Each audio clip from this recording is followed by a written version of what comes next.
Regardons maintenant le premier stade à travers lequel les enfants passent dans la théorie du développement cognitif de Jean Piaget. Il s'agit du stade sensorimoteur qui, selon Piaget, se déroule entre 0 et 2 ans. En gros, en quoi consiste ce stade? Eh bien, Jean Piaget nous dit que les enfants, dans le stade sensorimoteur, ont une façon de voir le monde, de comprendre le monde, qui est fondamentalement basée sur deux éléments. Premièrement, si l'on pouvait voir métaphoriquement dans la tête des enfants, selon Piaget, on observerait probablement deux choses. Tout d'abord, des impressions sensorielles. Ici, imaginons un enfant qui regarde une pomme, mais selon Piaget, l'enfant regarderait la pomme et aurait en tête une impression sensorielle d'un objet rond et rouge, donc de la rondeur et de la rougeur, par exemple. Mais l'enfant ne verrait pas une pomme en tant qu'un concept de pomme. Il ne comprendrait pas. Il ne verrait que le fait que c'est rond et le fait que c'est rouge. On appellerait ça des impressions sensorielles. Ensuite, Piaget nous dit que si l'on regardait un peu plus dans la tête de l'enfant sensorimoteur, on y découvrirait, en plus des impressions sensorielles, des plans d'action motrices. Ici, en regardant la pomme, l'enfant aurait aussi des tendances à effectuer certains mouvements. Par exemple, prendre l'objet avec ses mains et le mordre avec sa bouche. Mais remarquons ici que selon Piaget, à ce niveau-là, sensorimoteur, les enfants donc ne comprennent pas que l'objet est une pomme, mais ont plutôt dans la tête simplement des informations sensorielles par rapport au fait que c'est rond, c'est rouge, et aussi des possibilités en termes de ce qui peut être fait au niveau moteur. Ça peut être pris et ça peut être mordu. Mais l'enfant ne voit pas ici cet objet comme étant une pomme de la même manière qu'un adulte conceptuellement la comprend comme étant une pomme. Piaget nous dit, pour revenir au concept d'assimilation et d'accommodation, qu'au fil du temps, les plans d'action motrices des enfants vont être assimilés ou accommodés en relation aux impressions sensorielles qu'ils ont. Imaginons par exemple qu'un enfant, lorsqu'il voit une pomme, prend la pomme et la met à sa bouche et la mord. Il a une information à partir de ce moment-là, comme le goût sucré de la pomme, etc. Mais si tout à coup, quelqu'un met une pomme en plastique sur une table, l'enfant va prendre la pomme et la mordre, mais l'information sensorielle qu'il aura maintenant sera fort différente. Premièrement, il n'y aura pas de goût sucré, et cela fera probablement mal à l'enfant, puisque la pomme est en plastique et pourrait lui endommager, par exemple, les dents, ou du moins lui faire mal aux dents. L'enfant va donc apprendre, soit par assimilation ou accommodation, à changer ses plans d'action motrice. Par exemple, apprendre que tous ces objets ne doivent pas être mordus de la même façon. Certains peuvent être mordus et d'autres non.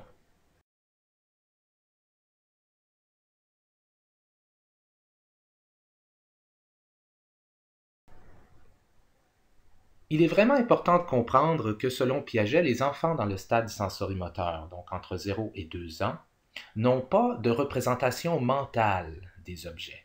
Ils ne comprennent pas les objets en tant que concept comme les adultes le font. Encore une fois, donc ici, en regardant cette pomme, cet enfant aurait des impressions sensorielles de rougeur et de rondeur, et aurait aussi des tendances motrices, comme par exemple, ça peut être pris et ça peut être mordu. Mais il n'y a pas là de compréhension de ce qu'est une pomme en tant qu'un concept. Il n'y a pas de représentation mentale de l'objet, selon Piaget. Et Piaget nous explique que lorsque l'objet n'est plus accessible visuellement à l'enfant, comme dans le cas où, par exemple, il serait caché, ces informations que l'enfant a en tête disparaissent automatiquement.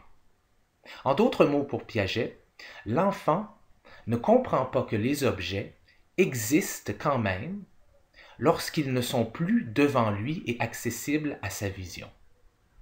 Pour Piaget, les enfants n'ont pas développé ce qu'il appelle la permanence de l'objet, le fait de comprendre que les objets ont une existence qui est permanente, qui continue, même si l'enfant n'a pas accès à l'objet visuellement ou avec aucun autre de ses sens.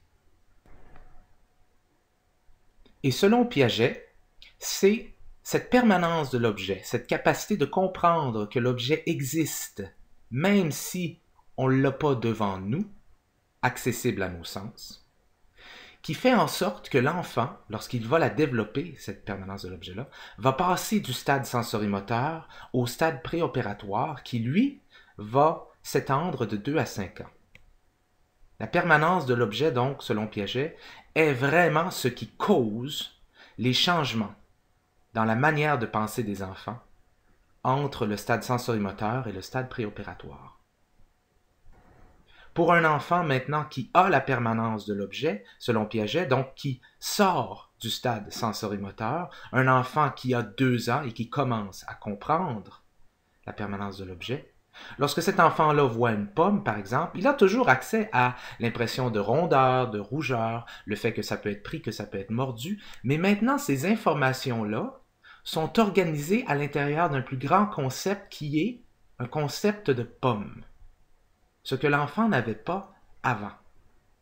Et maintenant, selon Piaget, si l'objet en question est caché et n'est plus visuellement accessible à l'enfant, l'enfant est quand même capable de maintenir ce concept-là en tête.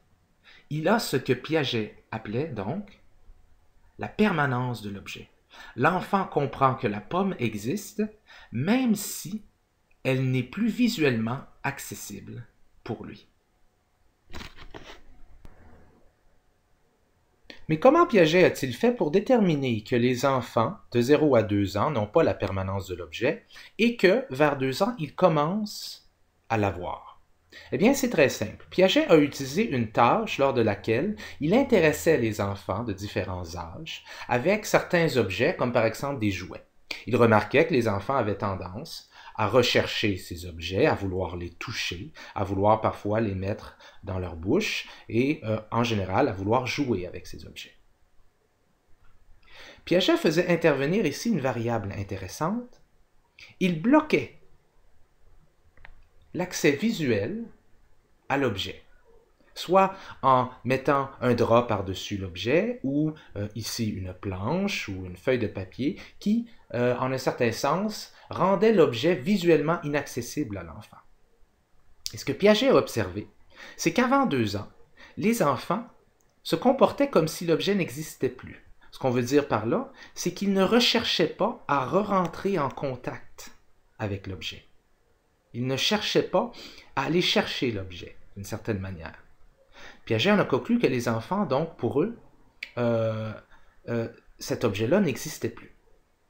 Il a remarqué qu'avant 2 ans, les enfants faisaient ça, mais qu'après 2 ans, ou que vers 2 ans, les enfants commençaient à aller chercher l'objet en enlevant la feuille de papier qui le cache, ou en enlevant le drap qui le cache, ou en tassant, par exemple, le morceau de bois, par exemple, qui cache l'objet.